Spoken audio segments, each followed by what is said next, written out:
come to... President says they are ready to implement it. The 24-hour. Yeah. Do you even believe it yourself? And when he was talking, I mean, it was quite difficult for all of us to have a straight face. I have taken painless time to go through their 24-hour document, their manifesto, everything they said about this, and so I can confidently say that let's not hold our breaths, the people of Ghana. This 750,000 jobs they said they were created by 2026. That's why I was asking. That's why I was hoping that you push on that question. It's not a future projection they made. By their documents, which I am looking at, they said in 2026 they would have provided 750 jobs through the 24-hour economy. So ab initio is a failure. No, you have not. It has not been. When they were writing this, did we force them to put the timelines there? Yeah, but realistically, the document. No, not realistic. I'm not the one. I'm not the one that wrote the document for them. Yes. They wrote and said that, okay, you come into government, I think 2025, isn't it? And by 2026, you'd have created 750,000 jobs. By 2028, they estimate to be able to create 1.7 million jobs.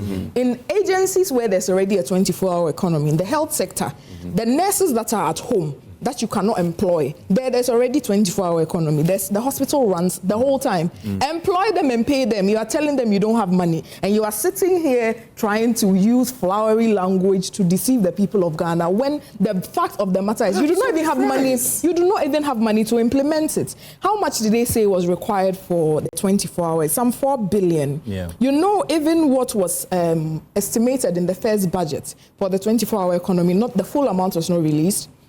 Are you aware that they didn't just promise rebates on these things? They promised a time of use tariff, electricity. The bill that was signed yesterday, do you see anything like that? So if I have it's part of the incentives they will be given. Yeah, I haven't seen that part of it. They promised a time of use tariff, meaning right now, if I have a factory that makes, well, let's say medical grade oxygen, I expect that if I run my plant in the night, I have some rebates, a time of use tariff. No, but instead of that, electricity tariffs in general, if you were operating that factory in 2024, and now this is rebates for shifts, this is on tax, this is not time of use tariff. It's not the same thing. Am I?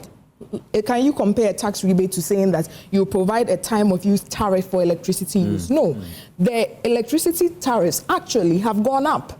So what are you doing? Are you going? Say if you have a factory and you sign up to the 24-hour economy, you get to enjoy that. This is in their policy. I have not seen that yesterday. So they say when you sign onto it, I haven't seen that in the final documents that I have seen. If it's there, he can tell me. So that the law that was signed yesterday. No, I've seen rebates. I have not seen time of use tariff, and that is what is important to the person. But it's captured in the incentives they are giving out in their major document. It's captured there. Yes, that's the major document I'm looking at. But we still haven't seen that, and you have increased the cost of electricity from the time you made this promise up until now.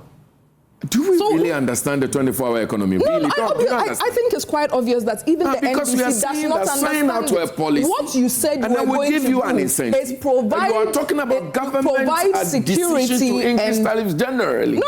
We're talking about you specific said you are going to provide security and all of this in Osu and Co. so that the people that are already doing the law was passed 24-hour economy can. It's not my fault that the law was what's passed the problem? Yesterday. It was your flagship policy. When the MPP came allow us to power implement and our flagship policy by 2017, by September 2017, SHS was up and going. We're in 2026. You are still disturbing us with bills and signing this without it affecting anybody in real life or in person. So what are you talking about? You expect us to clap for you for signing documents? Is that what's going on? But they say there are at least about over 50 companies in waiting. No, 50 that have already expressed in wait. No, what they and now said, that the bill has been signed, you're going to see it what they said was that they expect they are going to run one job, 3 shifts, 3 people, true or false.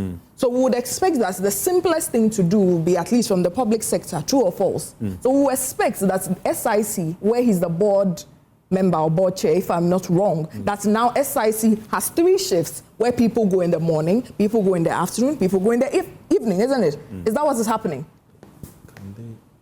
That's what they said. They said that those selling wache in the morning, they are going to create a situation where they'll be able to sell their wache 24 hours. Is that happening? We have enough time. Otherwise, no. You said a lot of things. And you know, the funny thing is, even the policy documents that they came up for with this 24-hour economy, if you want to look at it, it looks very similar to almost all the developments, the policy documents that most presidents have had from Nana Addo's time, from the 2010 to 2016 CPES SDP, Agricultural Modernization Infrastructure, and it's the same thing, almost word for word. So you are basically recycling something. You've put on a lot of slogans to this matter, and you expect us to clap for it. In terms of, when we are not seeing any real progress from it. In terms of the idea and what they intend to achieve with it, do you in any way find it laudable?